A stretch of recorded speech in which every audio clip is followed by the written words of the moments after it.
آله وصحبه ومن والاه.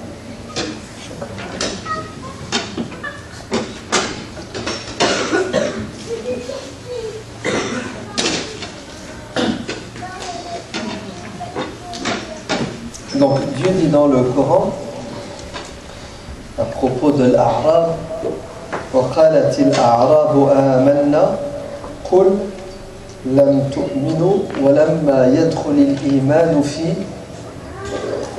ولكن قولوا أسلمنا ولما يدخل الإيمان في قلوبكم.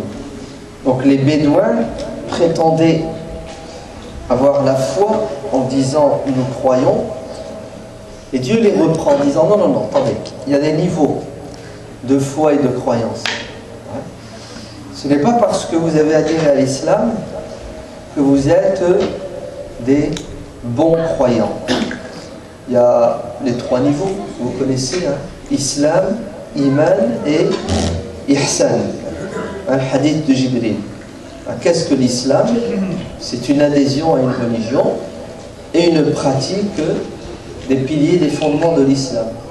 Après, vous avez un degré supérieur qui s'appelle l'iman, qui est aussi une adhésion, mais avec un peu plus de quoi, de complicité au niveau spirituel.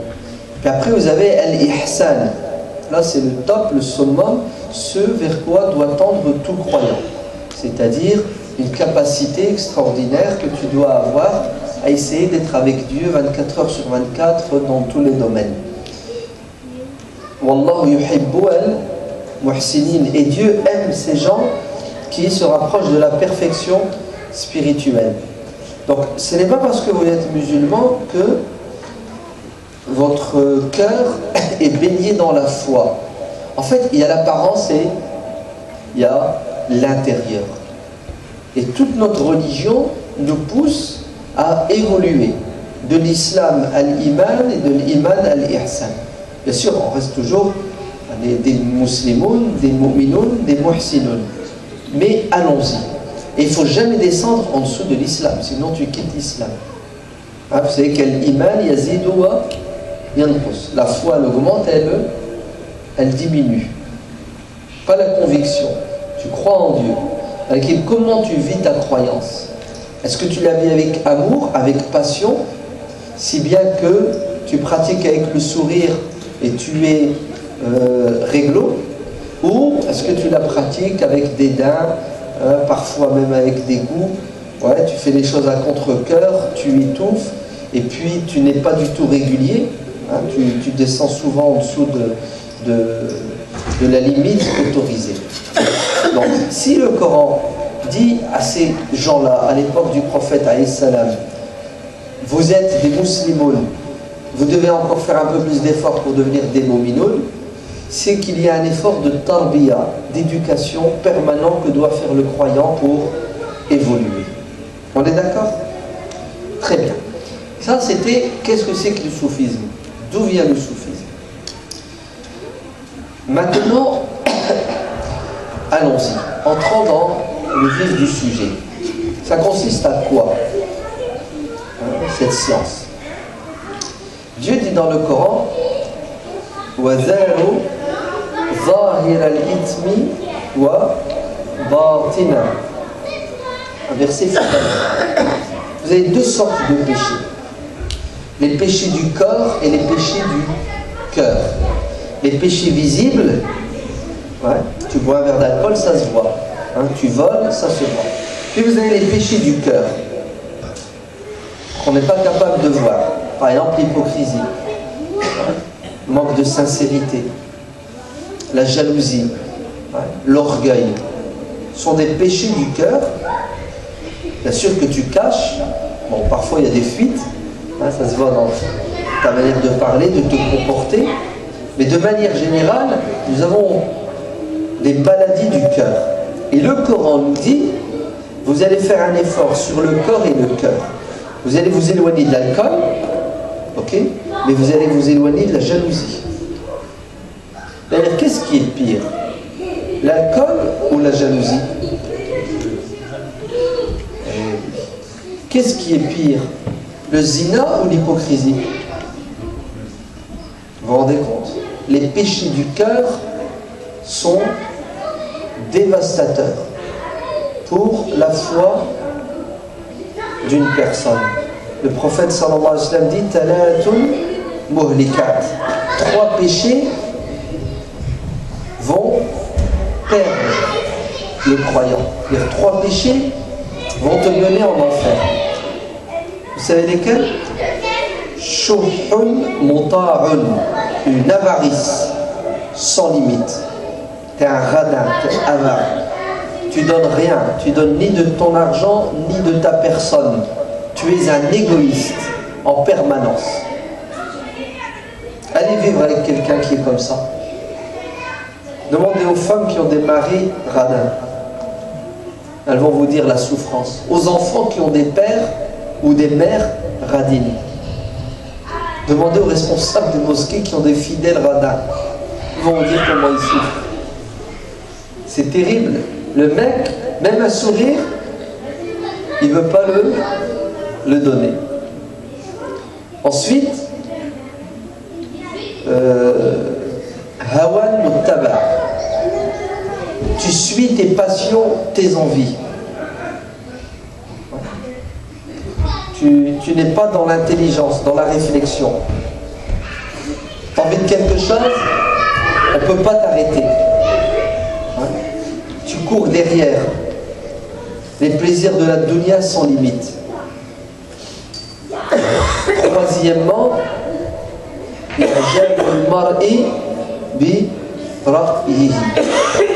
tu es têtu. Tu penses avoir raison en permanence.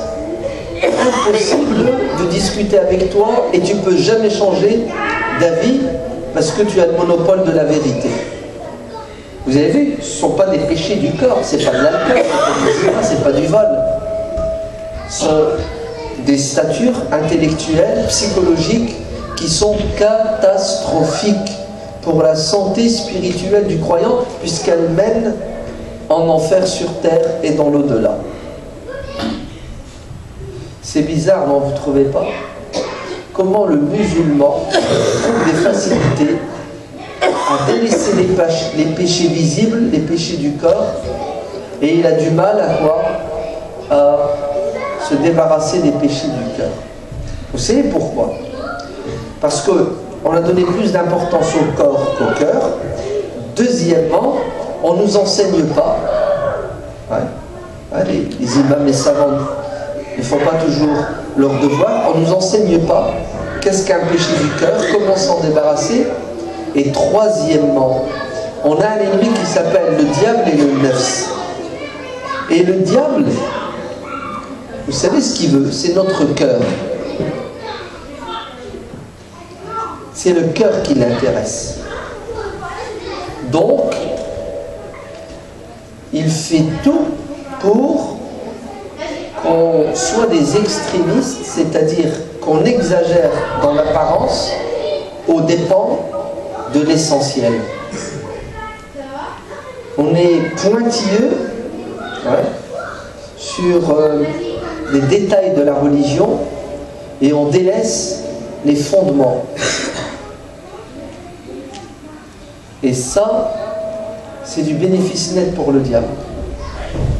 Parce que tu vas te retrouver devant Dieu et tu verras que Dieu ne tiendra compte que de ton cœur. Illa man atallaha bi qalbin salim. Vous êtes au courant des 3 premières personnes qui vont brûler en enfer? Un savant, un martyr et quelqu'un de généreux. Les 3 premières personnes dans notre communauté qui vont se retrouver en enfer pour brûler les premières, ce sont des gens qui en apparence étaient au top. Il connaît le Coran, il a la science et il la dispense. Mais en fait, il ne l'a pas fait de manière désintéressée pour plaire à Dieu. C'était juste pour la gloriole, pour exister dans la société, pour être adoré. Et il a eu son salaire sur terre. Il était connu. Il n'aura pas de salaire dans l'au-delà, il ira en enfer parce qu'il n'était pas sincère, il était hypocrite. Vous vous rendez compte il est capable d'aller au champ de bataille et de mourir pour que les gens disent que c'était quelqu'un de courageux. Vous avez vu le péché, comment il est terrible? Jusqu'à te donner la mort pour entrer dans l'histoire. Et Dieu ne veut pas ça. Parce que celui qui agit, qui pense comme ça, il est prêt à se donner la mort, même pour des causes qui ne sont pas justifiées. Et tout ce que tu fais, tu dois le faire pour que ça plaise d'abord à Dieu et non pas à ton ego. Et l'autre, il est prêt à dépenser des millions pour que les gens le montrent du doigt et disent du bien de lui. Et parfois, il va mettre son argent dans des projets qui ne valent même pas la peine, uniquement pour que les gens reconnaissent sa grandeur d'âme. Et en fait, il n'a pas d'âme. Tu trompes les gens, mais tu ne peux pas tromper Dieu. Alors, écoutez bien, ne vous trompez pas. Mettez l'accent sur uyubun nafs, les défauts de notre cœur, de notre nafs. Il y a un hadith daif qui dit A'ada adouwika nafsuka allati bayna janbayk. Ton ennemi numéro un, c'est ton ego. Et Hassan al-Basri disait, nous sommes revenus du petit djihad, le combat armé contre l'ennemi humain, pour entrer dans une deuxième bataille permanente qui est le combat contre l'ennemi intérieur qui est notre faiblesse, nos passions. Voilà le vrai djihad. Un jour, Iyas ibn Muawiyah al-Muzali, un homme d'une intelligence extraordinaire, il est assis à côté d'un musulman qui se met à médire, à dire du mal d'un tel et d'un tel et d'un tel et d'un tel. Et Iyas va le reprendre en lui disant: est-ce que tu as combattu les ennemis de l'époque, vous savez, de l'islam? Est-ce que tu as combattu les Mongols? Est-ce que tu as combattu les Turco-Mongols? Est-ce que tu as combattu? Est-ce que tu as fait la guerre aux ennemis de l'islam? Il lui a dit non, je ne me suis jamais engagé dans l'armée musulmane pour protéger les frontières. Il a dit subhanallah, les ennemis de l'islam ont tous été à l'abri de ta méchanceté, et tes frères musulmans ne sont pas à l'abri de ton mal.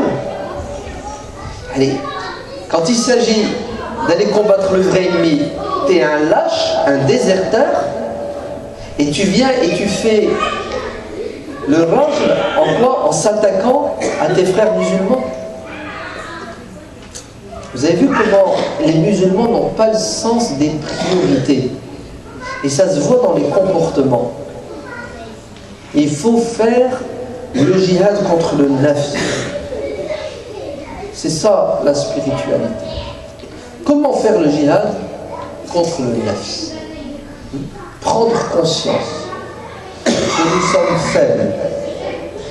Prendre conscience qu'on a un ennemi qui s'appelle Shaitan, qui ne cessera de faire pression sur nous. Et qu'on a un autre ennemi qui s'appelle l'ego, qui ne cessera de nous égarer. Donc, une fois que tu as pris conscience, il faut que tu apportes des solutions. Tu apportes des médicaments. L'imam al-Ghazali, dit que le croyant, le musulman, doit se soigner, car nous sommes tous malades. Et pour se soigner, il faut qu'il prenne conscience qu'il est malade, il faut qu'il accepte de se soigner, et ensuite il lui faut les remèdes suivants. Il dit, il faut qu'il ait un médecin. En arabe on dit comment? Tabib. Non, le tabib c'est le médecin du corps. Nous on est en train de parler du cœur. Alors en arabe on dira un murabbi, un cheikh. Ouais, vous vous souvenez? Le rôle du cheikh, c'est d'éduquer l'être humain. Donc il faut qu'il ait un cheikh, un wali, un murshid, c'est ça? Qui va quoi? Qui va l'éduquer, comme le prophète alayhi salam a éduqué. Regardez aujourd'hui comment les musulmans sont, subhanallah. Quand on cherche un imam, la première question qu'on lui pose, est-ce que tu connais le Coran par cœur? Parce qu'on a un objectif, c'est les tarawih. Il faut qu'il récite le Coran en entier pendant le Ramadan. Et un bon imam, c'est quelqu'un qui connaît le Coran par cœur. Non, mieux. Vas-y, récite un peu. Oh, t'as vu la belle voix qu'il a? Oh, il est super, il a une belle voix. Ouais. Il récite bien. On ne cherche pas quelqu'un qui est pieux, quelqu'un de dévoué, quelqu'un qui va être au service, quelqu'un qui va faire le psychologue, matin, midi, soir, pour aider les musulmans à sortir, vous savez, des pièges, des griffes du diable et du nafs. Vous êtes bien d'accord, hein, c'est ce qu'on veut. Parce que quelqu'un qui nous lit le Coran avec une belle voix, oui, ok, c'est beau, c'est... D'ailleurs, j'ai mieux sur mon iPhone. Hein. Mais je ne suis pas sorti de ma galère. Hein. Ouais. Je rentre chez moi, j'ai du mal à bien me comporter avec ma femme, avec mes enfants, j'ai même pas le goût de les rendre heureux. Vas-y, donne-moi la solution à ce problème que je vis au quotidien. Regarde, j'arrive même pas à quoi à me concentrer sur l'essentiel. C'est ça qu'il nous faut. Il nous faut des imams, des éducateurs, hein? Des gens qui craignent Dieu en aidant les autres à craindre Dieu. Vous avez compris? Des gens qui craignent Dieu et qui vont accompagner les gens pour qu'ils craignent Dieu. L'imam Ibn al-Jawzi, il raconte, il dit, j'ai eu des centaines de maîtres, mais deux uniquement auront un impact sur moi réel. Abu Mansour al-Jawaliqi et le deuxième, je ne me souviens plus de son nom. Et ces deux savants, ces deux maîtres, n'avaient pas plus de connaissances que les autres, loin de là. Mais qu'est-ce qui les différencie des autres? Qu'est-ce qui fait que ces deux maîtres m'ont façonné ma personne, dit l'imam Ibn al-Jawzi? Vous savez c'est quoi? C'est leur hal et non pas leur maqal.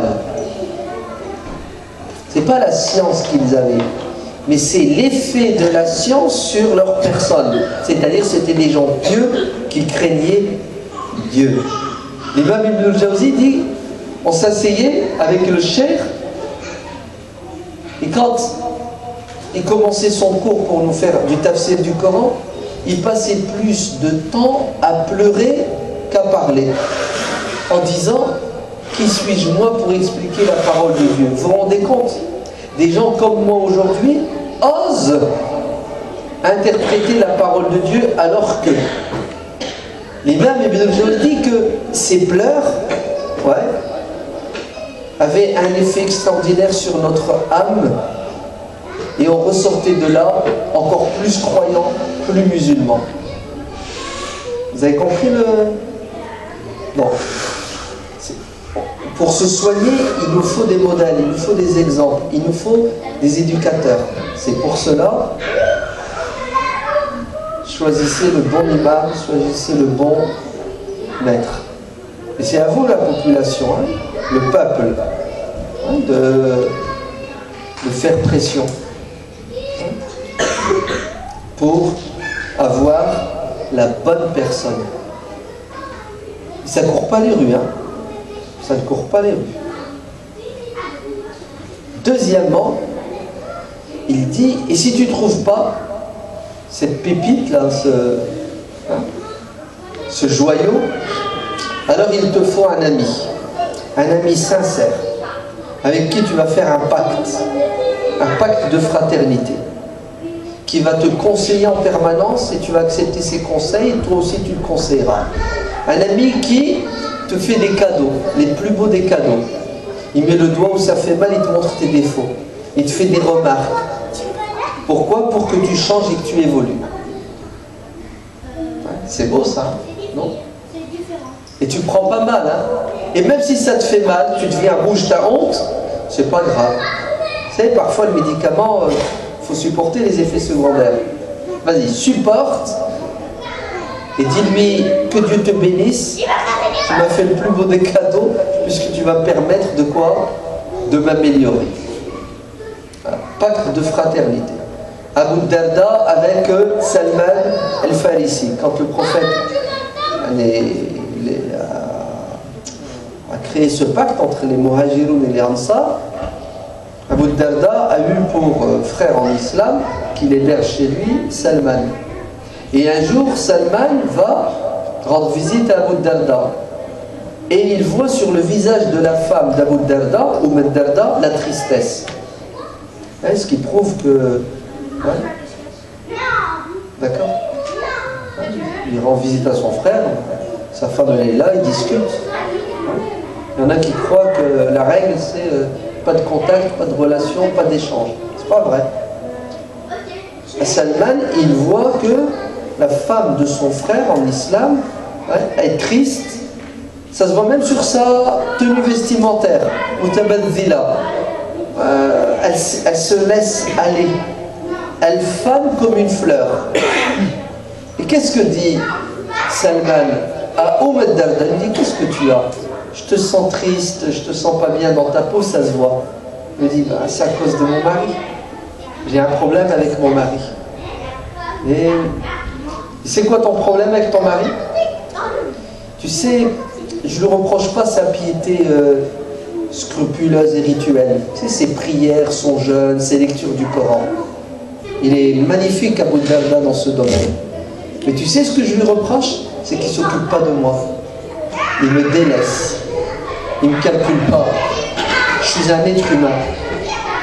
J'ai besoin d'être aimé, de me sentir aimé. Je veux vivre en tant que femme, ma féminité. Ouais. Il jeûne tous les jours. Il est toujours en train de regarder Iqra, ça dit ça. Il est toujours dans son Coran. Qu'est-ce que va faire Salman? Il va attraper Abu Darda et il va le conseiller. Ouais. Au moment du repas, Abu Darda ne veut pas manger. Salman lui dit, pourquoi tu ne manges pas? Je suis ton invité, tu partages avec moi le repas que tu m'offres. Il dit, je jeûne. Il dit, Wallah, tu manges avec moi. Tu rompes ton jeûne tout de suite. Et il lui a fait rompre le jeûne.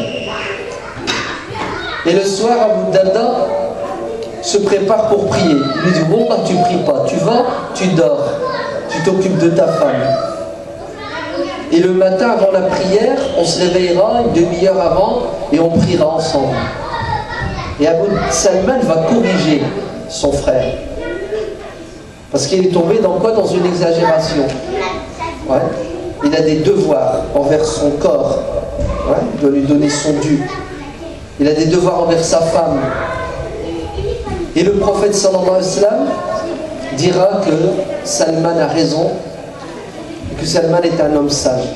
Vous voyez dans ce hadith comment Salman va jouer le rôle du frère musulman qui aime son prochain, et quand tu aimes quelqu'un, tu lui dis la vérité et tu lui dis ce qui va lui permettre d'assumer ses devoirs, sa responsabilité. Tu l'empêches de s'égarer. Donc soyez heureux quand quelqu'un vous rappelle à l'ordre. Et vous savez qu'il est la meilleure personne pour nous corriger? Moi, on croit toujours que c'est un étranger. La meilleure personne pour nous corriger, c'est notre femme, notre mari. Hein. Vous entendez? Parce que qui c'est qui te connaît le mieux, cher frère? C'est ta femme. Eh oui. C'est le mari qui connaît le mieux son épouse. Donc acceptons le conseil et la critique de la personne la plus proche qui nous veut le plus de bien. Parce qu'une femme, quand elle critique, elle conseille son mari, c'est parce qu'elle veut qu'il ne lui fasse plus du mal, donc il ne se fasse pas du mal. Elle lui veut du bien.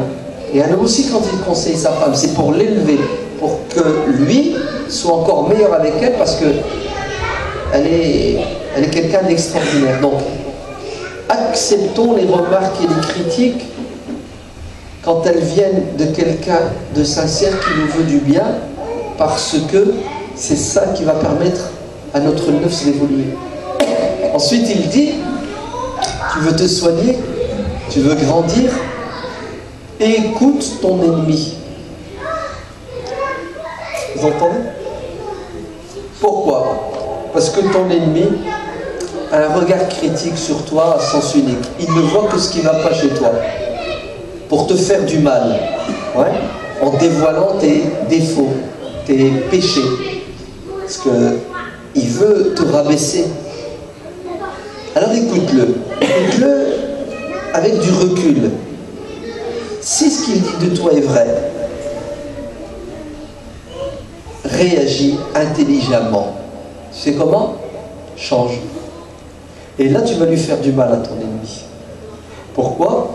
Parce que tu vas devenir quelqu'un qui se rapproche de la perfection. Et il aura 10 fois plus de haine puisqu'il ne trouvera plus rien à dire sur toi. C'est pour cela, Imam Ghazali dit, écoutez vos ennemis avec attention pour votre évolution spirituelle. Et quatrièmement, je ne me souviens plus, c'était quoi la quatrième chose? Un maître spirituel, un frère, écouter son ennemi, je ne sais plus c'est quoi le reste. Donc, comment s'éduquer, comment évoluer? Il faut insister sur les péchés du cœur, les défauts du cœur, les qualités du cœur, n'est-ce pas? Les qualités intérieures. C'est pour ça les soufis disaient At-tasawwuf huwa al-khuluq. Le soufisme, c'est une science qui te permet d'avoir les nobles caractères.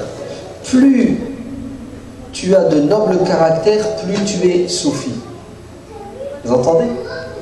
Le soufisme, c'est pas des vêtements rapiécés, c'est pas du cinéma en fait, le soufisme.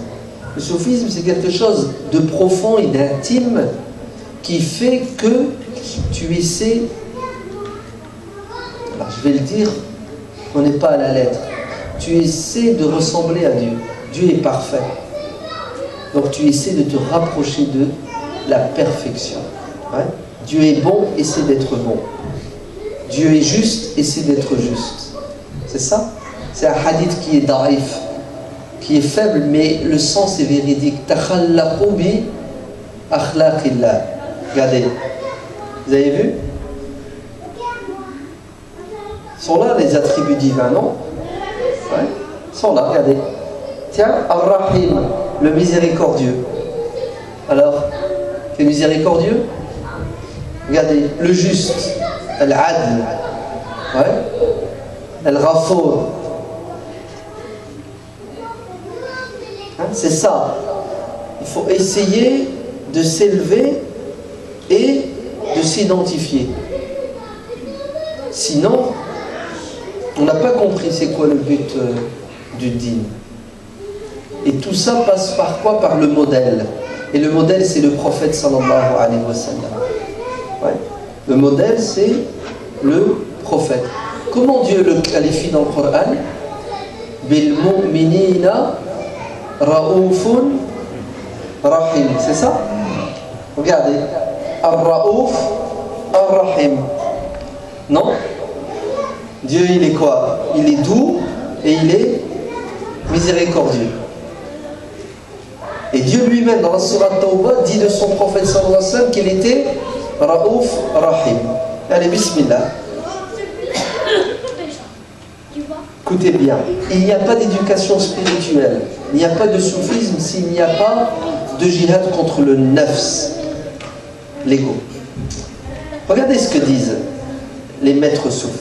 Ils disent 4 choses, si tu les maîtrises, 4 choses, si tu les maîtrises, tu peux prétendre avoir évolué dans ton éducation spirituelle. Al-ma'kal wal-malbas wa al-maskan non wal-markoub wa al-manka. Ils te disent la nourriture. Ouais. C'est un plaisir, n'est-ce pas? Manger. Manger les belles choses. Et le jeûne, il est où alors? C'est quoi le jeûne? Le jeûne, c'est tu te prives d'un plaisir qui est de manger un repas, ouais, qui à la fois est nécessaire pour ton corps, mais aussi pour ta jouissance. Vous vous rendez compte? Ouais. Tu dis non. Ouais. J'ai envie, mais je dis non. Quelle maîtrise de soi! Et c'est quoi le soufisme? C'est l'enseignement de la maîtrise de soi. Celui qui ne sait pas dire non quand il a envie est l'esclave de ses envies. Et s'il est aujourd'hui esclave de ses envies halal, pas à pas, il va finir par tomber dans le makruh, le déconseillé, et pas à pas, il va finir par tomber dans le haram. Et même si tu ne tombes pas dans le haram, dans le makruh, tu vas tomber dans l'abus du halal. Est-ce que vous croyez que le prophète sallallahu alayhi wa sallam n'avait pas les moyens, ou s'il le voulait, il n'aurait pas, s'il le voulait, est-ce que vous pensez qu'il n'aurait pas eu les moyens de vivre comme un roi? La proposition lui a été faite, non? N'est-ce pas, l'ange ne lui a-t-il pas dit, tu as le choix entre être un prophète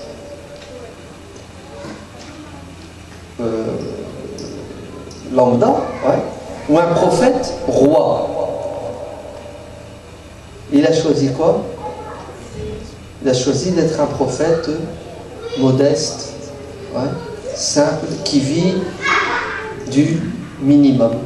Aïcha n'a-t-elle pas dit que pendant combien de temps? Un mois, c'est ça? Plusieurs lunes. Il n'y a jamais eu de quoi? De repas chaud à la maison? De quoi vous viviez alors? D'eau et de dattes. Allez, est-ce que vous pensez que si le prophète sallallahu alayhi wa sallam voulait manger des gigots tous les jours, il ne les aurait pas mangés? Bien sûr. Voilà qu'il a fait un choix. Il mangeait de l'épaule de l'agneau, il aimait bien. Et parfois il se privait et il aimait bien se priver. Donc il faut savoir dire non au plaisir de la dunya, comme il faut savoir jouir des plaisirs de la dunya, pour rester maître de soi. Et le jeûne, c'est une école. Quand on comptabilise le temps que le prophète sallallahu alayhi wa sallam jeûnait, c'était un peu plus de la moitié. Ouais, 365 jours, il jeûnait plus de 6 mois dans l'année. Presque la moitié. Le meilleur des jeûnes, c'est le jeûne de Daoud alayhi salam, un jour sur 2. Donc il faut savoir dire non. Même chose. On l'a dit tout à l'heure. Vous savez, les apparences. Ouais. Savoir être modeste. Il y en a, ils ne savent pas se contrôler. Il faut qu'ils achètent des vêtements toutes les semaines. Il faut qu'ils soient en top au niveau de la mode. Quitte à ce que le budget soit des centaines d'euros. il ne dépensera pas autant d'argent. Pourquoi? Pour la nourriture du cœur, la nourriture de l'intellect. Parce qu'il est faible et il a besoin de paraître fort au regard des gens. Vous connaissez le calife Omar ibn Khattab, non? Ben, il avait une tunique qu'il a rapiécée plusieurs fois. Et quand vous lisez la vie des Sahaba, c'était des gens modestes. Voilà. Vous entendez? La modestie. Tu veux te faire beau, c'est pas un péché. Mais pourquoi tu oublies la vraie beauté? Ne mettez pas la charrue avant le bœuf. Vous n'arriverez pas à gagner le cœur des gens avec votre maquillage et avec vos vêtements. Gagnez d'abord le cœur des gens avec votre bonté. Et après, si il y a la beauté extérieure, tant mieux. Mais s'il l'a pas, c'est pas la fin du monde. Le malikah, celui qui ne sait pas maîtriser ses pulsions sexuelles, va être l'esclave. Ouais. Et surtout aujourd'hui dans notre société, ce qu'ils appellent catastrophe. Il faut savoir dire non. C'est... comment il s'appelle? Utban ibn Aban. Non. Subhanallah, j'ai oublié son nom. Même c'était un grand parmi les grands, il avait demandé à Dieu 3 choses. Il avait dit, Ya Allah, donne-moi une belle voix quand je récite le Coran. Ya Allah, fasse que quand je vois une femme, je ne ressente pas l'envie que ressent tout homme. Ouais. Il a dit en ces termes, Ya Allah, quand je vois un arbre, un tronc d'arbre ou une femme, ça soit la même chose pour moi. Ouais. Et troisièmement, Ya Allah, fasse que je sois martyr. Utban al-Ghulam, c'est comme ça qu'il s'appelle. Et c'est vrai, hein. Il a dit, Dieu m'a donné les 2 premières, j'attends la 3e. Quand il lisait le Coran, il lisait avec tristesse et avec amour. D'ailleurs, on l'appelait Utban l'enfant, tellement il pleurait. Il avait une très belle voix. Et puis il a dit, Alhamdulillah, je ne suis pas attiré par le sexe. Ouais. Il est marié, il a sa femme et ses enfants, et ça lui suffit. Il ne court pas comme font beaucoup d'hommes aujourd'hui. Ils passent leur temps à quoi? À zioter, à draguer. Ça ne se fait pas, ça. Ça, c'est une faiblesse. Le musulman, il doit être quelqu'un d'honnête et de correct. Il baisse son regard. C'est ça le jihad contre le nafs. Faites attention à la télé et à Internet. D'ailleurs, l'éducation spirituelle nous impose de couper les fils, les relations là. Parfois, c'est nous qui faisons le pas vers le diable. On va vers lui, on frappe à sa porte et il nous ouvre pas une porte, des dizaines de portes, et on rentre et on pénètre dans ce monde. Et après, les dégâts sont terribles. Combien d'hommes trompent leurs femmes? Elle est physiquement, le zina. Mais sinon, tromper avec l'œil, avec l'ouïe, avec le toucher. Hadith wala haraj. Oui, quelqu'un de pieux, quelqu'un qui fait le jihad contre son nafs, et quelqu'un de fidèle et d'honnête. Il ne trahit pas. Celui qui arrive à se maîtriser dans ce domaine, dans ces domaines. Il y a l'autre aussi, le 4e,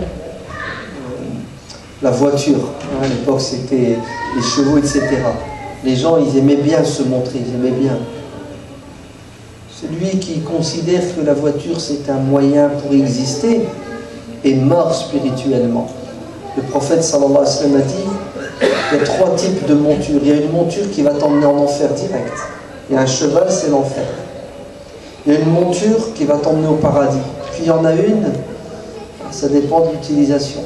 La monture qui t'emmène en enfer, c'est celle que tu as acquis. Pourquoi? Pour exister aux dépens des autres. L'orgueil, pour crâner. Ouais. Le mec, il est prêt à faire un crédit de 20 000 € pour avoir la dernière voiture que personne n'a, pour montrer, pour dire aux gens, ouais, mort, c'est une maladie. Quoi ça sert? La voiture, c'est un moyen pour atteindre un but. Tu veux te déplacer. C'est pas une fin en soi. Mais on est là, on veut exister, on veut paraître, on veut plaire aux gens. Vous entendez? Quitte à désobéir à Dieu. Et c'est pas bien. Il faut d'abord plaire à Dieu et ne jamais plaire aux autres aux dépens de soi. C'est de la folie. Parce que personne ne pourra te sauver le jour de la résurrection. Il n'y a que ta sincérité et tes bonnes actions qui intercéderont en ta faveur. Pourquoi alors tu perds ton temps à plaire aux gens qui sont prêts à faire l'hypocrite avec toi en te faisant croire que tu es le meilleur? En vérité, ils n'en ont rien à faire de toi. Donc, il faut savoir se maîtriser. Il faut savoir dire non à beaucoup de choses que nous aimons, que nous tenons. Le djihad contre le nefs est fondamental. Sinon, on ne peut pas évoluer. Vous savez, c'est l'histoire des vers communicants. Ouais. Notre cœur, soit il y a dedans l'amour de Dieu, de son prophète, de l'au-delà, ou soit il y a l'amour de tout ce qui est contraire à la volonté de Dieu, du prophète et de la dunya. Allez, ils ne peuvent pas cohabiter. Hein? Deux choses contradictoires ne peuvent pas cohabiter. C'est soit tu obéis à Dieu, tu désobéis à Shaitan, mais tu ne peux pas plaire aux deux en même temps. Donc, vidons notre cœur, essayons de nous détacher. Ah voilà, vous avez compris? Se détacher de la matière. Ne pas faire de la matière une fin en soi, mais juste un moyen. Vous savez qu'est-ce que ça va avoir comme résultat? Allah a dit, tu vas être bien dans ta peau. Hein? Tu es heureux. Tu n'as pas, tu n'es pas malheureux. Vous avez compris? Quand tu as, tu dis Alhamdulillah, tu ne craches pas dans la soupe. Ça vient de Dieu. Gère bien ce que Dieu t'a donné. Quand tu n'as pas, tu n'en vis pas. Tu souffres pas. Tu ne te dis pas, si j'avais plus, ou si j'avais ce que je n'ai pas, je serais heureux. C'est pas vrai. C'est une arnaque du diable. C'est un leurre, c'est un mirage. Tu cours après quelque chose de virtuel. La richesse n'est pas dans le fait de posséder outre mesure. La richesse, c'est la richesse de l'âme. Et c'est quoi la richesse de l'âme? C'est le fait de ne pas chercher à posséder. Voilà, tu t'en fiches. Ça vient, alhamdulillah, ça vient pas, j'en meurs pas. Parce que quand tu tiens à fond à la chose, tu es prêt à tout sacrifier pour l'avoir, même ta religion. Mieux, tu sais que tu vas sacrifier qui? Même les gens que tu prétends aimer. Tu vas sacrifier ta femme et tes enfants pour ces choses-là, soi-disant que tu aimes. En vérité, oui, tu les aimes puisque tu sacrifies ta femme et tes enfants pour ces trucs-là. Ensuite, l'éducation spirituelle, après ce djihad contre le nefs, le fait de se maîtriser, le fait de consommer avec modération les belles choses que Dieu a créées sur terre, il y a des pratiques qui sont fondamentales. La première des pratiques, c'est la pensée, la réflexion, la méditation. Vous entendez? Le musulman, il doit toujours être en mode analyse. tout ce qu'il voit, et même quand il a les yeux fermés, il pense et il réfléchit. C'est très important.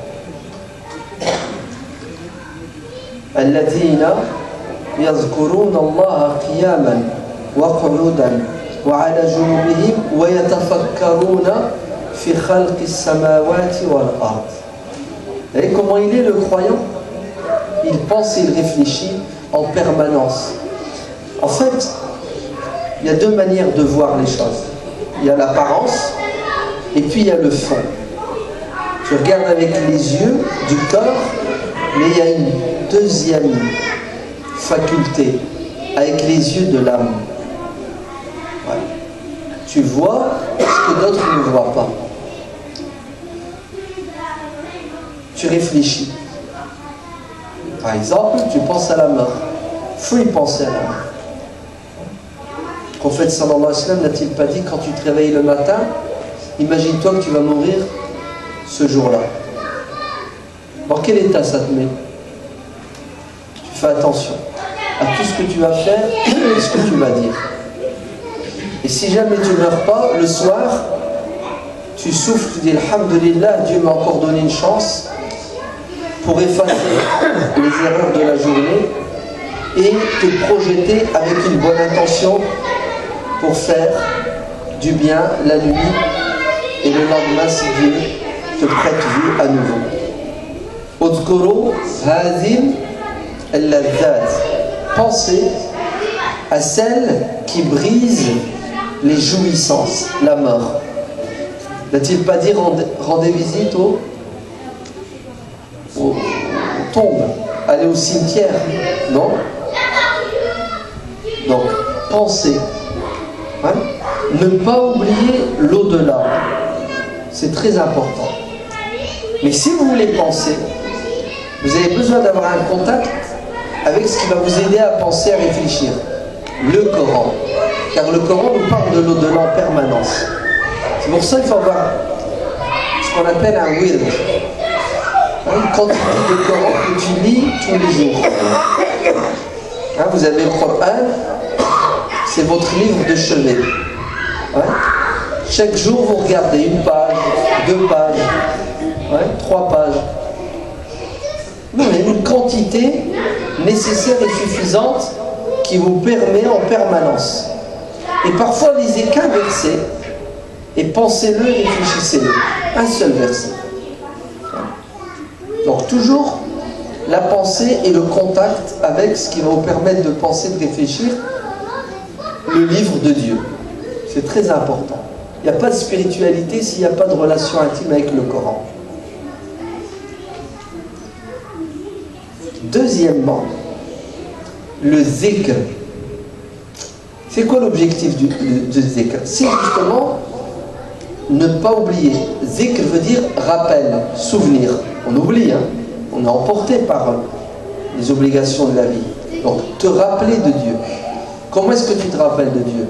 Avec la pensée, on l'a dit, c'est ça? Avec observer. Mais aussi en implorant et en invoquant et en évoquant Dieu. Lisez le Coran. Sans arrêt, Dieu nous dit Fadhkurullaha dhikran kathiran. Évoquez Dieu combien? Énormément ou au minimum? Et toutes les adorations sont limitées. 5 prières, un mois de Ramadan, un pèlerinage. Quant au dhikr, c'est plus l'infini, c'est illimité, parce que c'est accessible. Hein? Mais aussi parce que c'est fondamental. À quoi ça sert de faire ta prière si tu ne penses pas à Dieu dans la prière? Comment faire pour ne pas oublier Dieu? Il faut l'évoquer. Et qui parmi vous n'est pas au courant des dizaines et des centaines de hadiths et de versets avant les hadiths, ouais? Hein? Bukratan wa asilan, matin et soir. Fasabbih bihamdi rabbik. C'est ce que ça veut dire. Ça veut dire dis Subhanallah, dis Alhamdulillah, wa kabbirhu takbiran, dis Allahu Akbar. Ben voilà. Subhanallah, alhamdulillah, Allahu Akbar, Subhanallah wa bihamdihi, Subhanallah al-azim. Le meilleur des dhikr, la ilaha illallah. C'est ça? Allahumma salli ala sayyidina Muhammad. C'est pour ça, tous les maîtres soufis s'accordent pour dire qu'il n'y a pas d'éducation ni d'évolution spirituelle s'il n'y a pas de dhikr. C'est l'eau pour la vie spirituelle. Ouais. Mais il n'y aura pas de dhikr, écoutez bien. Quitte à choquer, c'est pas grave. Vous ne ferez pas de dhikr de manière régulière, en grande quantité, si vous n'utilisez pas des moyens concrets et pratiques pour pouvoir le faire. Et le meilleur des moyens, vous savez c'est lequel? C'est le chapelet. Comment on dit en arabe? Tasbih, as-subha. Non, ils sont là, ils sont accrochés. Je sais que certains vont dire c'est une bid'a, c'est ça? Le prophète alayhi salam, ouais, évoquer Dieu sans subha. Les compagnons aussi, oui ou non? Et c'est vrai, le prophète n'utilisait pas le chapelet, oui ou non? Personne qui peut dire que le prophète utilisait un chapelet. Personne. Les compagnons, si, ça se discute quand même, non? Le prophète sallallahu alayhi wa sallam n'est-il pas entré, puis il a trouvé une de ses épouses assise qui utilisait pour évoquer Dieu et pour comptabiliser son dhikr des noyaux de dattes, des petits cailloux? Non? Non, c'était pas Aïcha. C'était Maïmouna, je crois. Et on retrouve d'autres compagnons. Et même si le prophète ne l'a pas fait, les compagnons ne l'ont pas fait, alors ce n'est pas parce que le prophète n'a pas fait une chose qu'on ne doit pas la faire. Vous savez, ce qui est interdit, c'est de faire quelque chose qui est contraire à ce que le prophète a fait, ou quelque chose qui est contraire à ce que le prophète a enseigné. C'est de désobéir au prophète qui est interdit. C'est d'innover dans le rituel.